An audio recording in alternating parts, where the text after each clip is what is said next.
Baik, assalamualaikum warahmatullahi wabarakatuh. Selamat pagi, selamat siang, dimanapun kalian berada. Anak-anakku, pada video kali ini kita akan membahas tentang akuntansi ya, akuntansi perusahaan jasa. Kita sudah sampai pada materi kita kali ini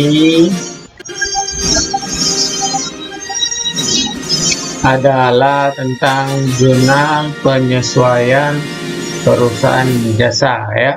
Oke, kita langsung saja ke slide kita di sini.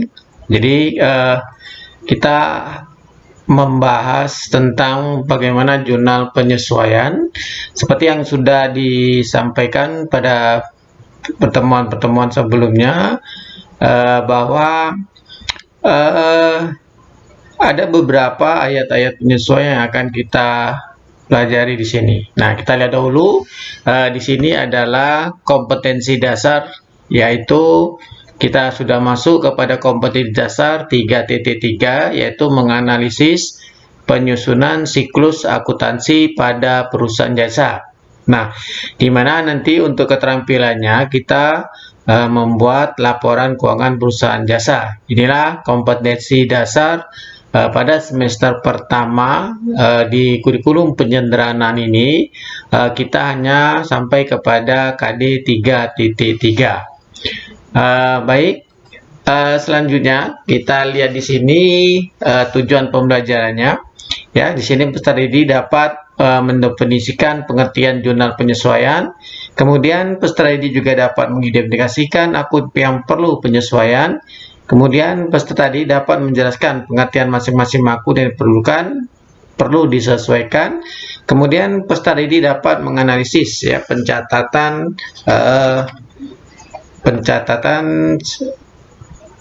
ayat-ayat jurnal penyesuaian. Oke. Kita lanjutkan berikutnya.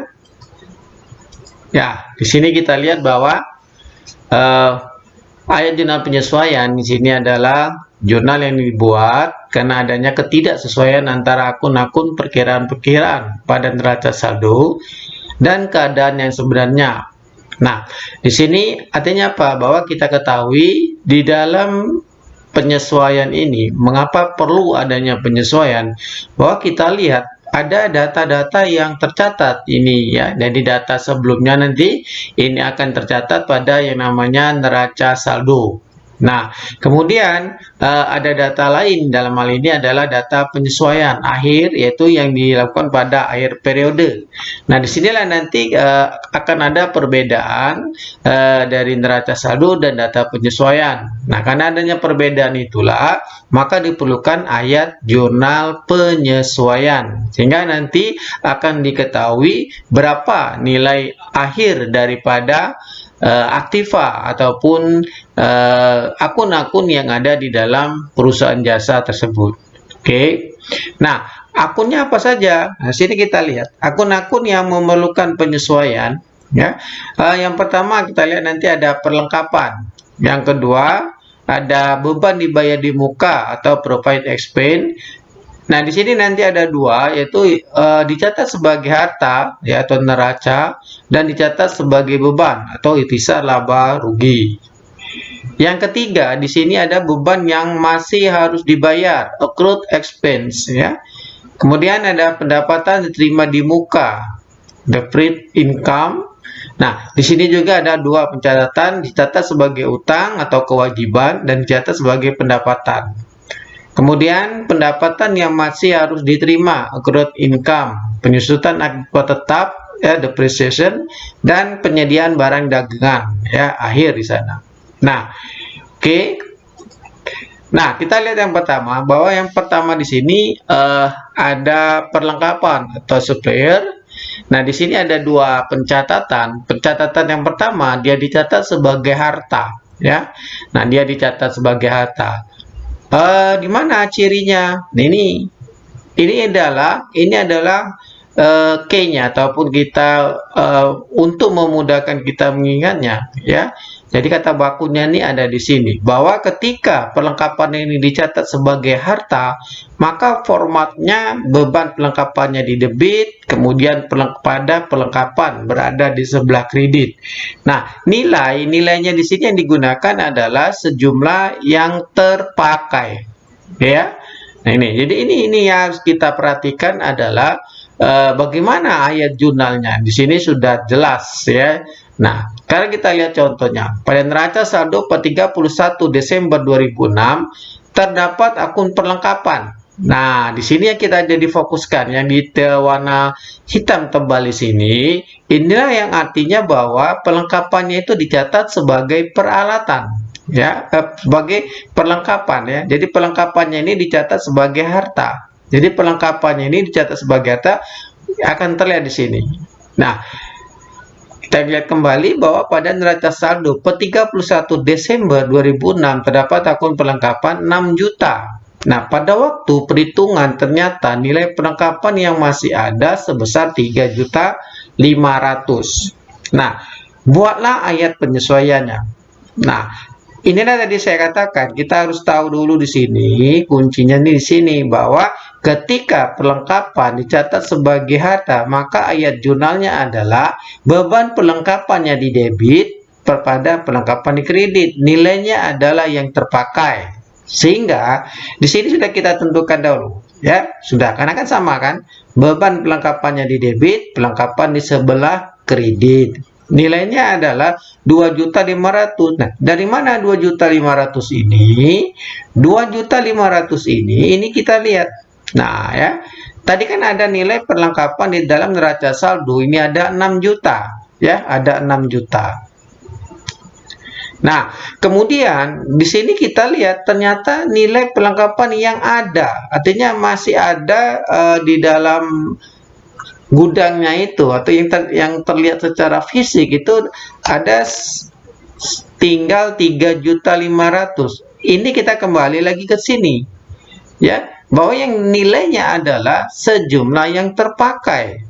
Nah, ketika 6 juta ini yang tercatat, kemudian tersisa ada 3.500.000, maka berarti di sini kita lihat 6 juta dikurang 3.500.000, ini berarti ada 2.500.000. Nah, 2.500.000 inilah yang tercatat sebagai biaya, dicatat sebagai sudah menjadi beban, ya. Jadi perlengkapan yang sudah terpakai itulah perlengkapan yang sudah menjadi beban. Oke, anak-anak, ya. Oke, kita lanjut yang kedua. Yang kedua, dia dicatat sebagai beban. Nah, tadi kita lihat bahwa bagaimana. Nah, kalau perlengkapannya ini dicatat sebagai beban, maka dia akan terlihat semacam ini. Ya, dalam contoh kita lihat pada neraca saldo per 31 Desember 2006 terdapat akun, ya, beban perlengkapan. Nah, artinya apa? Sudah terlaksana beban perlengkapan, artinya dia dicatat sebagai beban.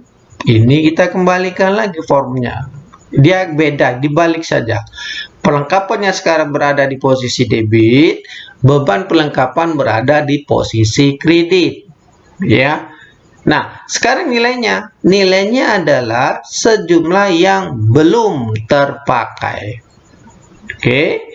Nah, sekarang kita lihat, ya, berdasarkan contoh ini. Tadi kita lihat kalau yang pertama tadi dia di sini ada tulisannya perlengkapan, artinya dicatatnya sebagai harta. Nah, sekarang dia sebagai beban.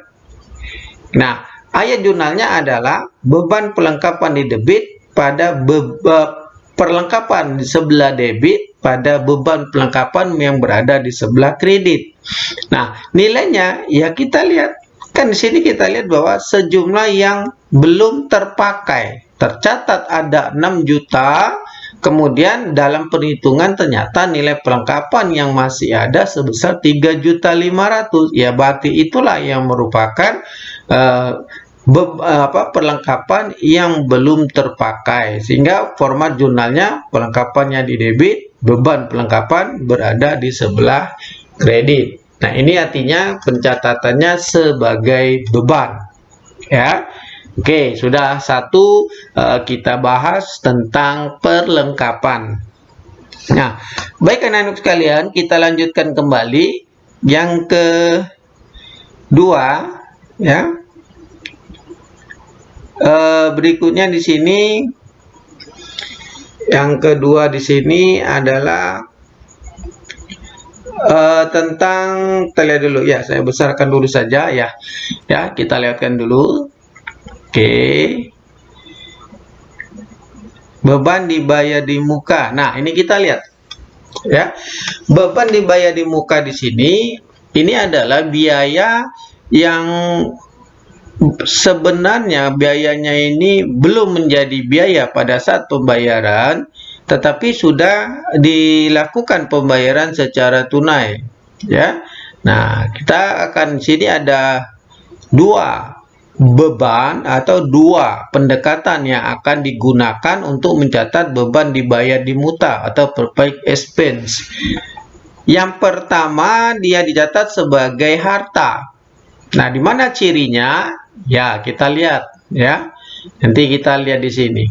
Kalau dia pencatatannya ini sebagai harta, maka ayat jurnalnya nanti adalah beban titik-titik berada di sebelah debit, titik-titik dibayar di muka. Nah, titik-titik di sini ini adalah bisa saja nanti di akunnya itu sewa. Seperti kalau di contoh ini adalah sewa, bisa saja nanti di situ gaji ya, bisa saja iklan dan sebagainya. Situ ada beberapa yang pada umumnya tersebut. Nah, kalau dia pendekatannya sebagai harta, maka nilainya adalah sejumlah yang terpakai, ya, sejumlah yang terpakai. Nah, cirinya ketika dia dicatat sebagai harta, cirinya adalah dia di dalam neraca saldo tercatat sewa dibayar di muka. Ini yang ada kata-kata dibayar di muka. Ketika kalian sudah dapat melihat dibayar di muka, artinya pencatatannya itu adalah sebagai harta. Nah, kita lihat contohnya. Pada tanggal 31 Desember 2011 menunjukkan sewa dibayar tanggal 1 Oktober 2011. Nah, kita lihat ya, bahwa 12 juta ini adalah untuk 1 tahun. Dia bayarnya pada tanggal 1 Oktober 2011. Jadi 12 juta ini sewa untuk 12 juta ini untuk 1 tahun. Pembayarannya dilakukan pada tanggal 1 Oktober. Nah, di sini kita lihat bahwa kalau kita mau membuat jurnal pada tanggal 1 Oktober ya, di sini memang kita tidak terlihat. Kalau kita membuat jurnal pada tanggal 1 Oktober 2011 ini dengan pencatatan tadi dia pendekatannya adalah harta, maka jurnal di tanggal 1 ini adalah ya, sewa dibayar di muka di debit 12 juta, pada kas di kredit sebesar 12 juta. Ini untuk yang tanggal 1 Oktober 2011. Nah, ya. Nah, sekarang bagaimana kita mencatat penyesuaian untuk harta ini? Ya, kembali lagi saya katakan tadi, ini menjadi pedoman kita. Ya, maka kita catat sini beban sewa, ya, beban sewa di sebelah debit 3 juta pada sewa dibayar di muka. Kita lihat di sini. Jadi titik-titik yang ada di sini ya berarti sewanya tadi. Nah, kan bisa saja nanti iklan, bisa saja nanti gaji di situ ya. Oke, asuransi bisa di situ. Yang pada umumnya sih itu. Nah, sekarang kita lihat bagaimana kita menentukan yang nilai 3 juta ini. Ya, nah, bagaimana caranya? Kita lihat di bawah. Ini namanya periode waktu, ya. Nah, pada periode waktu di sini kita lihat bahwa pada tanggal 1 Oktober 2011, artinya yang ini tadi transaksinya. Ya. Nah, kemudian pembayaran sewa ini yang nilainya tadi adalah 12 juta, ini untuk 1 tahun. Kita ketahui bahwa penyesuaian itu berada di akhir periodenya. Berarti kita melaksanakan penyesuaian itu di tutup bukunya ada 31 Desember 2011. Sehingga Kalau kita lihat antara dari tanggal 1 Oktober sampai dengan 31 Desember, ini berarti ada 3 bulan. Januari, ya, Oktober, November, Desember, 3 bulan. Nah, karena kita penyesuaian dilakukan pada 31 Desember, artinya ada sewa itu yang sudah terpakai. Artinya memang sudah bisa dikategorikan sudah menjadi biaya, karena memang sudah dijalani, yaitu yang 3 bulan ini. Ya, makanya di sini dari 1 Oktober ya sampai dengan 31 Desember ini adalah sewa yang sudah terpakai. Nah, kemudian untuk 9 bulan berikutnya dari tanggal 31 Desember 2011 ini ada 9 bulan. Nanti dari Januari sampai dengan 1 Oktober ya, berarti 31 September. Jadi dari 1 Januari sampai 30 September ini adalah sewa yang tersisa. Ya, artinya sewa yang tersisa. Nah, karena tadi kita kembalikan ke sini lagi bahwa yang dihitung karena pendekatannya tadi adalah harta, maka yang dihitung adalah sejumlah yang terpakai. Maka nilai penyesuaiannya adalah 3 bulan 3/12. Mengapa? Karena 1 tahun di sini. Ya, 1 tahun berarti 12 bulan. Nah, ketika di sini nanti 2 tahun, 3 tahun, dan seterusnya tinggal dikali saja. Ya, jadi kalau 1 tahun berarti di 12 bulan. Berarti 3/12 dikalikan dengan 12 juta, maka hasilnya adalah 3 juta. Nah, ini adalah pencatatan beban dibayar di muka dengan pendekatan harta. Ya, bagaimana anak-anak? Ya, mudah-mudahan kalian dapat melihat bagaimana di sini pencatatannya, ya. Kemudian bisa membedakan mana yang pencatatannya sebagai harta, mana yang pencatatannya sebagai beban. Nah, oke. Kita akan lihat yang kedua. Nah, yang kedua di sini adalah pencatatannya sebagai beban. Mana? Ini kita lihat tadi. Formatnya untuk penyesuaiannya juga sudah beda, dibalik saja. Ya. Jadi kalau tadi dengan harta, berarti beban titik-titik pada titik-titik dibayar di muka, ini kebalikannya. Ya, titik-titik dibayar di muka, debit, beban titik-titik berada di kredit. Nah, nilainya adalah sejumlah yang belum terpakai. Kembali kita lihat contoh yang sama, ya. Jadi contohnya tadi sama. Sekarang karena tadi sudah kita ketahui ya ayat jurnalnya, maka ayat jurnal tadi sewa dibayar di muka di debit pada beban sewa di kredit. Nah, yang nilai 9 juta ini bagaimana? Nah, ya. Oke, tadi saya belum menjelaskan. Bagaimana kalau dia pencatatan jurnal pada tanggal 1 Oktober? Nah, kalau dia pencatatannya sebagai beban, maka ketika pada tanggal 1 Oktober 2011 ini, maka pencatatannya adalah beban ya sewa pada kas ya sebesar 12 juta. Itu untuk tanggal 1 Oktober 2011. Nah, kita kembali lagi ke sini. Balik lagi pada saat kita penyesuaian pada 31 Desember ya.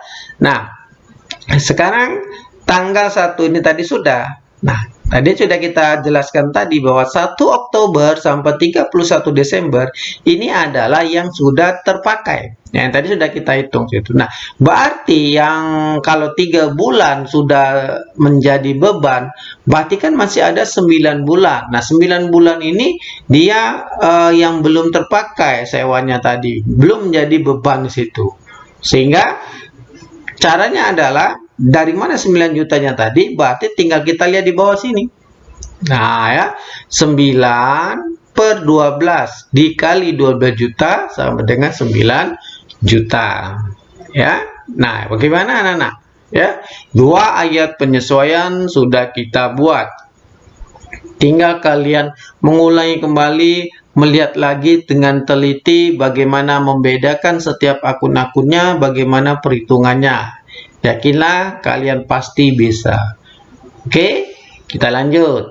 Ya, kita lanjutkan yang berikutnya. Nah, yang berikutnya di sini adalah beban yang masih harus dibayar. Ingat, ada kata-kata beban yang masih harus dibayar.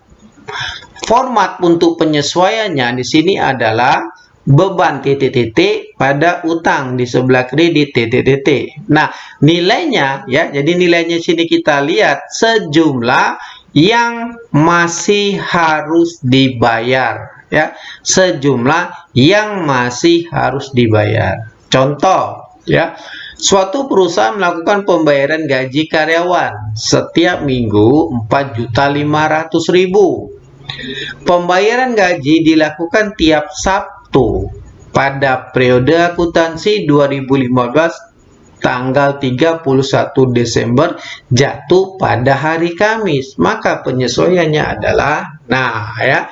Jadi kita ingatkan lagi bahwa di sini berarti kalau ayat jurnalnya sudah jelas, beban gaji debit, utang gaji kredit. Nah, masalahnya adalah berapa yang 3 juta ini? Nah, sekarang kita lihat. Gaji tadi kan dibayarnya untuk setiap minggu. Hari kerjanya berarti 6 hari. Nah, sini kita lihat 6.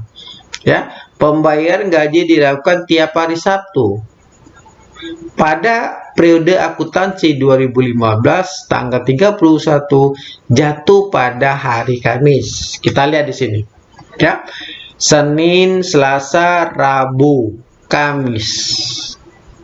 Nah, di sini dari Senin sampai Kamis kita lihat ada 4 hari kerjanya sudah selesai. Seharusnya di situ nanti akan dibayarkan, ya. Nah, tetapi karena gaji tadi dibayarnya pada hari Sabtu, sementara hari Sabtu ini jatuh pada periode berikutnya atau di tahun berikutnya, ya. Kenapa tanggal 31 Desember ini jatuhnya hari Kamis? Berarti tutup buku di sini. Terjadi tutup buku pada tahun 2015. Nah, artinya apa?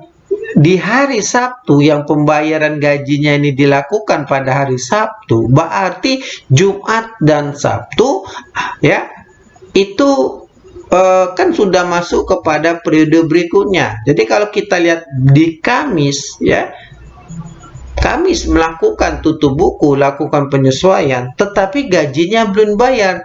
Dan ya, kenapa? Karena bayarnya hari Sabtu, berarti ada 4 hari, maka 4/6 ya. Jadi dari 4 hari gaji yang belum dibayarkan, 4 hari 6 ya, jadi 6 berarti ternyata untuk periode 2015 ada 4 hari yang masih terutang. Makanya 4/6 kali 4.500.000 sama dengan 3 juta. Ya. Jadi kita bisa melihat bagaimana dia sebenarnya pada periode tersebut dia sudah menjadi beban. Tetapi karena ya pembayarannya sudah ada jadwalnya tersendiri dan itu berada di periode lain, artinya beban itu menjadi utang. Jadi sama saja ini beban yang masih harus dibayar. Artinya apa? Masih terutang. Oke. Nah, kita berikut yang keempat. Keempat di sini adalah pendapatan diterima di muka. Nah, pendapatan diterima di muka atau prepaid expense. Dua juga pendekatannya. Ketika dia dicatat sebagai utang atau kewajiban, maka nanti di dalam penyesuaiannya kita lihat ini. Titik-titik diterima di muka di sebelah debit, pendapatan titik-titik di sebelah kredit. Nah ya, ini artinya apa? Ya, artinya di sini kini sudah menjadi panduan kita untuk memudahkan kita bahwa kalau di dalam matematika itu kan sudah ada rumus-rumusannya. Nah, ini konsepnya sudah ada. Tinggal kita memasukkan akunnya apa, kemudian berapa nilainya. Nah, dengan pencatatan sebagai utang tadi, maka yang dinilainya adalah sejumlah yang telah menjadi pendapatan. Contoh, diterima pendapatan sewa pada 1 November 2012 untuk 2 tahun sebesar 24 juta. Jika diakui sebagai utang, maka jurnal penyesuaiannya adalah, ya ini tadi, tinggal kita masukkan saja titik-titiknya, kan sewa berarti kan, ya, sewa diterima di muka pada pendapatan sewa 2 juta. Ya. Nah, di sini kita lihat bahwa sewa yang telah menjadi pendapatan 2 bulan terhitung dari 1 November sampai dengan 31 Desember 2012. Nah, inilah kita lihat ya. 1 November 2012 sampai ke 31 Desember 2012 ada 2 bulan yang sudah diakui sebagai pendapatan. 22 bulan berikutnya ya, karena kan di sini kita lihat ya untuk 2 tahun. Kalau 2 tahun kan berarti 24 bulan. Ya, jadi dari 2 bulan yang sudah diakui sebagai pendapatan, sementara 22 bulan ini belum diakui sebagai pendapatan. Maka jurnalnya tadi sudah kita lihat. Nah, nilai 2 juta ini adalah ya 2 per 24 dikalikan dengan 24 juta, yaitu 2 juta. Kenapa 24? Karena 2 tahun itu adalah 1 tahun itu adalah 12 bulan, maka 2 tahun berarti 24 bulan. Sementara yang sudah diakui sebagai pendapatan 2, ya artinya 2 per 24 kali 24 juta. Ya. Nah, bagaimana anak-anak? Ya, mudah-mudahan mulai kalian dapat memahami. Ya betul, memang akuntansi ini kita perlu belajarnya itu berulang-ulang. Ya, yakinlah pasti kalian bisa dalam belajar akuntansi perusahaan jasa ini, khususnya pada materi jurnal penyesuaian. Nah, kita lanjutkan dulu. Ya. Yang kedua, tadi sudah kita lihat ya, sudah sebagai utang. Sekarang kita lihat bahwa pendapatan diterima di muka ya yang dicatat sebagai pendapatan. Di mana melihatnya? Ini kita lihat. Ya, kalau jika dicatat sebagai pendapatan, nah artinya bahwa pendapatan diterima di muka itu dicatat sebagai pendapatan. Jadi pendapatan diterima di muka ini ya tadi bahwa pendapatan itu kan namanya penghasilan kan sudah terjadi dahulu baru kita menerima. Nah, ini dibayar dulu baru bekerja, kira-kira semacam itu. Nah, ya. Contoh, diterima sewa di muka pada 1 November 2012 untuk 2 tahun sebesar 24 juta dicatat sebagai pendapatan, maka jurnal penyesuaiannya. Nah, ini tadi sudah jelas ya, pendapatan apa? Sewa, berarti pendapatan sewa pada sewa diterima di muka. Nah, nilainya sekarang kita lihat ya. Untuk 2 tahun sama tadi, dari 1 November 2012 ke 31 Desember 2012 adalah yang sudah diakui sebagai pendapatan. Dalam hal ini adalah 2 bulan. Sementara yang kalau kita nih hitung kembali lagi di sini sejumlah yang belum menjadi pendapatan. Kalau 24 bulan ya, 2 bulan sudah diakui sebagai pendapatan, berarti ada 22 bulan yang belum. Nah, inilah yang belum diakui sebagai pendapatan, sehingga nilainya adalah 22 per 24 dikali 24 juta, sehingga adalah 22 juta. Ya, sulit kita. Jadi kita perhatikan, fokuskan ke sini. Jangan intinya kita ini berliterasi, membaca soal atau membaca data itu dengan teliti. Oke, kita lanjut dahulu. Nah, yang kelima. Kelima di sini adalah pendapatan yang masih harus diterima. Nah, ini beda dengan yang tadi. Kalau yang tadi adalah belum bekerja, kita sudah menerima pendapatan. Dan kalau kita tadi ada pendapatan diterima di muka, kita belum bekerja, tapi uangnya sudah kita terima. Nah, yang ini beda. Kita sudah menyelesaikan suatu pekerjaan, tetapi uangnya belum kita terima, maka belum kita anggap sebagai pendapatan di situ. Ya, maka muncullah di situ adalah piutang. Jurnalnya, ayat jurnalnya baku udah piutang titik-titik pada pendapatan titik-titik. Nilainya adalah sejumlah yang masih harus diterima. Contoh, tanggal 31 Desember 2016, piutang bunga yang masih harus diterima berjumlah 54 juta. Nah, jurnal penyesuaiannya pada akhir periode akuntansi adalah, ya tadi, ya, karena di sini kan ada tertulis piutang bunga, ya sudah. Piutang bunga di debit, pendapatan bunga berada di sebelah kredit. Ya, nilainya berapa? 54 juta. Ya, bunga yang belum diterima. Ya, itu karena di sini piutang bunga. Ya, jadi penghasilannya ini karena dia menginvest atau menyimpan uangnya, dananya di bank sehingga dia mendapat bunga, pendapatan bunga namanya itu. Oke, anak-anak, sudah 5 ayat jurnal penyesuaian. Mudah-mudahan kalian tetap semangat dalam belajar akuntansi. Ya, ingat, ini akuntansi memang baru pertama kali kalian belajar.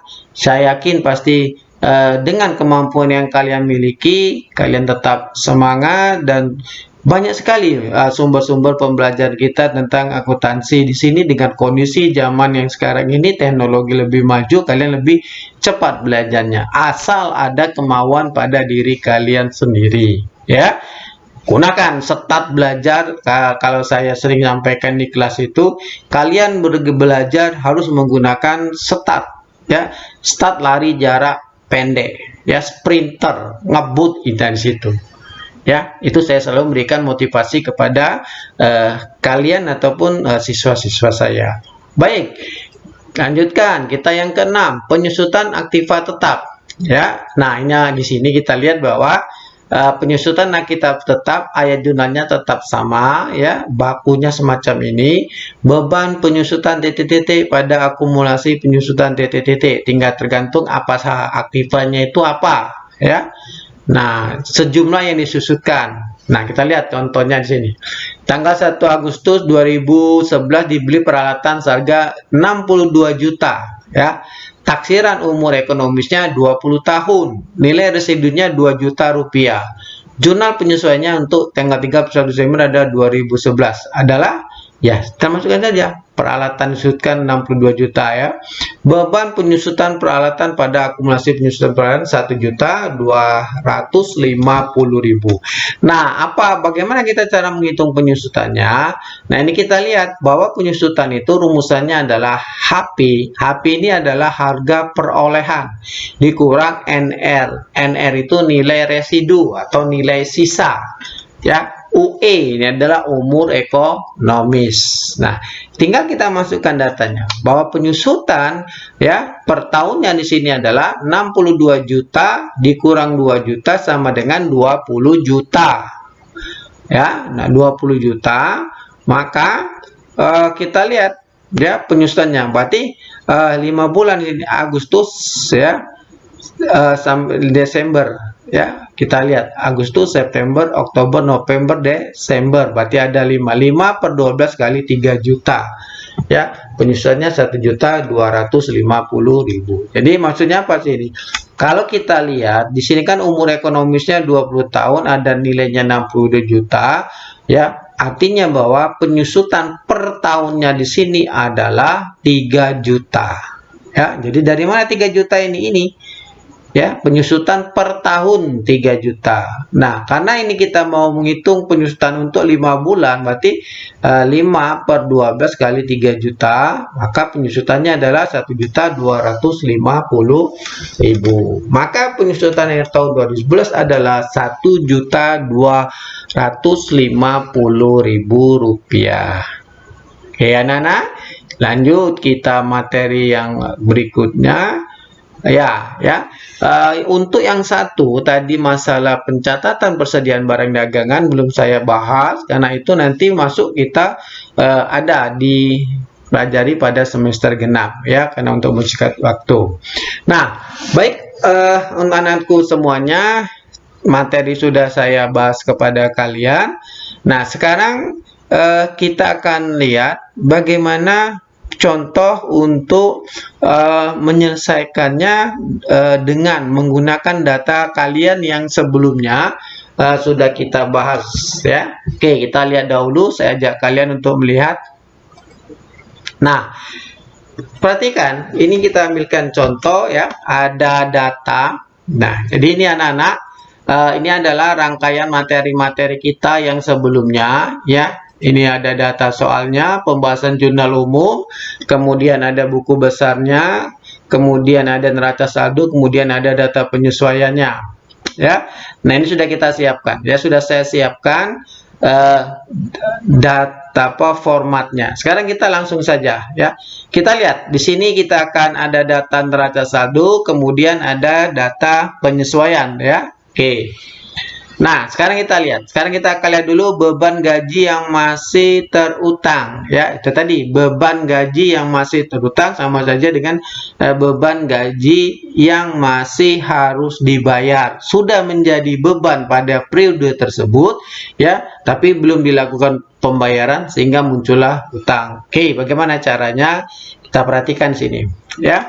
Sekarang kita lihat. Ya, kita lihat dulu bahwa penyesuaian ini dilakukan pada akhir periode ya, berarti tanggal 31. Oke, kita klik dulu, situ adalah tanggal 31. Nah, sekarang ya, tadi kita ketahui bahwa bagaimana kita membuat ayat jurnalnya. Ya, tadi sudah kita jelas ya bahwa ini adalah beban gaji. Ya, berarti ya kita pada penyesuaian ini kita ketikkan di sini ya adalah beban gaji. Oke, kita ketikkan dulu beban gaji. Nah, ya. Perhatikan pembuatan antara debit dengan kredit di dalam jurnal itu harus dapat terlihat perbedaannya ya. Berarti kita buat utang gaji ya. Beban gaji atau utang gaji. Nilainya ya tinggal kita lihat nilainya tadi di situ adalah sebesar, kita lihat berapa tadi nilainya. Ya, ada 950.000. Kita buatkan 950.000. Oke ya. Nah, 950.000. Oke, ini yang pertama ya. Jadi penyesuaian pertama sudah kita lihat ini ya. Oke. Nah, sekarang kita lihat yang kedua ya.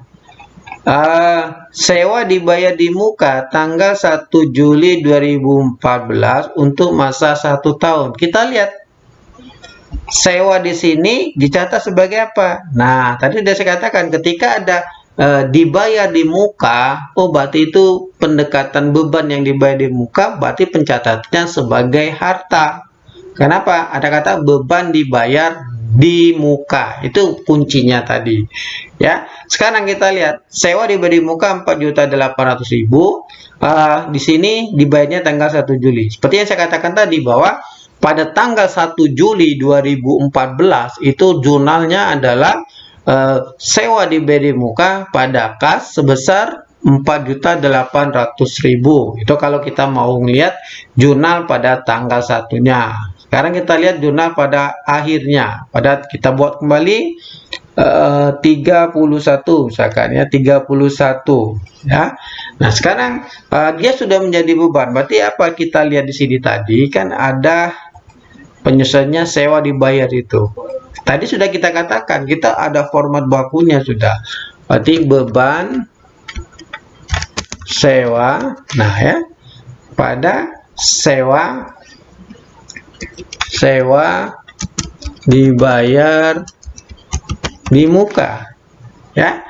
Nah, perhitungannya nanti di sini ya, kita lihat bagaimana perhitungannya ya. Kan di sini kita lihat bahwa dari bulan Juli ya sampai Desember ya. Jadi pada bulan Juli sampai Desember di situ kita lihat ya. Ya, mohon maaf di sini memang penyesuaiannya itu untuk pada akhir periode. Nah, tetapi berdasarkan data di sini, ya, data penyesuaian diperlukan pada tanggal 31 Juli ya. Berarti kita hanya perhitungannya batas waktunya itu hanya periodenya sampai 31 Juli. Nah, berarti di sini kan yang 1 Juli, berarti tinggal satu kalau kita lihat perhitungannya ini kan, karena satu untuk 1 tahun.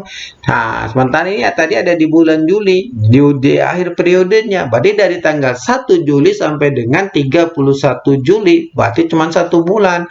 Maka perhitungannya di sini tadi adalah 1/12 ya, 1/12 itu dikalikan dengan 1/12 dikalikan dengan nilainya tadi adalah 4.800.000 ya. Jadi berapa? Ya 400.000 ya.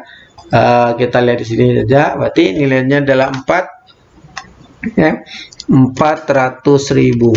Oke ya, 400.000.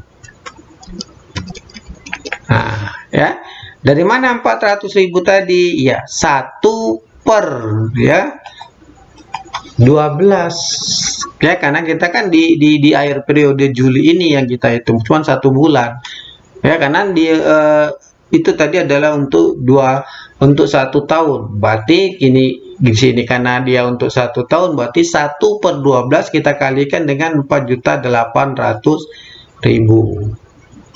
Oke, berikutnya penyesuaian berikutnya adalah ya yang C. Perusahaan menetapkan penyusutan peralatan sebesar 10%. Ya, 10%. Ya, kita lihat 10% dari apa? Nah, 10 juta. Ya, intinya pokoknya kita di situ adalah 10% ya. Di 10% tadi berarti 10% dari 10 juta. Ya. Berarti di situ kita lihat ada sebesar 1 juta. 10% dari 10 juta. Ya, berarti 1 juta. Oke. Kita masukkan lagi ke penyesuaiannya. Oke. Ya. Jadi karena dia, kita buat ayat jurnal dulu. Beban penyusutan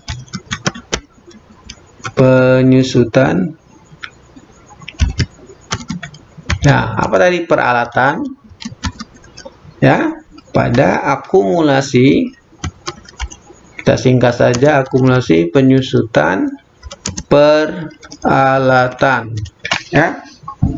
Ya, nilainya tadi kita masukkan sini adalah 1 juta kurang 1. Oke, 1 juta. Sini adalah 1 juta. Kurang 101. Oke. Ya, jadi sudah dapat kita masuk ke berikutnya ya. Jadi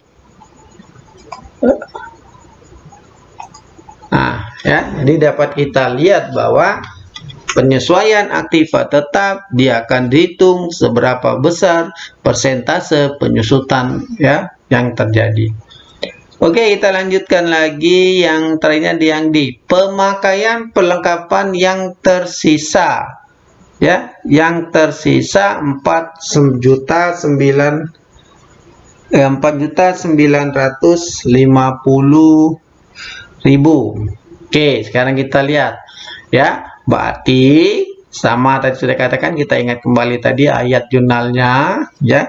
Kita buat dulu tanggalnya 31, berarti perlengkapan yang sudah terpakai, berarti perlengkapan yang sudah kita catat sebagai beban. Kita tulis beban perlengkapan ya, pada perlengkapan ya, perlengkapan. Nah sekarang kita lihat berapa nilainya. Ya, ini tadi saya katakan ya, 4.950.000 ya. Nah, kita lihat di sini ya. Di sini kita lihat ada perlengkapan 5.800.000 ya. Nah, 5.800.000, 4 juta ya 5.800.000 itu ada yang di neraca saldo. Kemudian di sini kan tadi masih tersisa 4.950.000, artinya 5.800.000 ya, 5.800.000 ya, 5.800.000 dikurang 4.950.000 ya, berarti berapa? Ayo ya, 850.000. Jadi beban perlengkapannya adalah 850.000 ya, oke ya, oke. Nah ya, sudah, kita masuk ke, saya ada lagi satu lagi kalau tidak salah, oke ya. Nah, terakhir ada penyusutan kendaraan 10%. Ya, sama tadi kan, kalau untuk penyesuaian untuk perlengkapan peralatan itu kan sama 31. Sama di sini.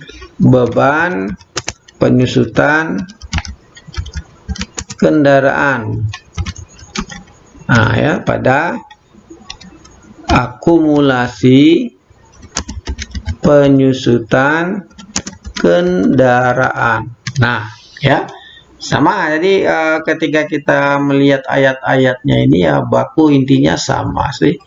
Ya, jadi 10%. Kalau kita lihat ini adalah 10%, berarti 10% dari kendaraan. Kendaraannya ada 176.500.000. Ini 176.500.000 kita kalikan dengan 10%. Berarti nilainya adalah 17.650.000. Nah ya, oke, 17.650.000 ya. Nah itu. Nah, jadi demikian kalau kita lihat, tinggal kita lihat jumlahnya saja di bawah ini sudah otomatis sudah terlihat kita. Oke ya, jadi kita lihat di sini bahwasanya untuk yang ini kita sudah selesai ya. Jadi kita lihat inilah penyesuaian untuk berdasarkan data yang ada tadi, maka kita lihat antara jumlah debit dan kredit ini sama ya. Baik, anak-anakku kalian semuanya sekalian, di sini ya kita sudah dapat menyelesaikan materi kita untuk terkait dengan jurnal penyesuaian, dan kita juga sudah mencoba tentang bagaimana kita melatih melanjutkan daripada tugas kita ya, yang ada di situ ya. Oke. Nah, ini sudah semua ya. Oke ya. Jadi demikianlah pertemuan kita pada video pembelajaran kita pada kali ini. Jangan lupa tetap kalian men-subscribe, men-like and share daripada video saya ini untuk menambah daripada semangat saya dalam nanti membuat video-video pembelajaran selanjutnya. Tetap semangat anak-anak sekalian, walaupun kita masih berada di pandemi COVID ini, teruslah kalian belajar dengan media-media yang ada melalui online di sana ya, sehingga kalian selalu ya menjadi anak-anak yang penuh optimis ya, penuh semangat walaupun berada masih di COVID-19, dan kita berharap dan kita selalu menjaga kebersihan diri kita ya, hindarkanlah tempat-tempat keramaian. Demikian anak-anakku, silakan kalian pelajari selanjutnya kepada materi-materi saya berikutnya, dan jangan lupa lihatlah informasi-informasi di Google Classroom sekelas kita, ya, di mana nanti kalian lihat, ya, apakah di sana saya berikan materi-materi selanjutnya. Oke, demikian saya ucapkan, wabillahi taufik wal hidayah. Wassalamualaikum warahmatullahi wabarakatuh. Dadah.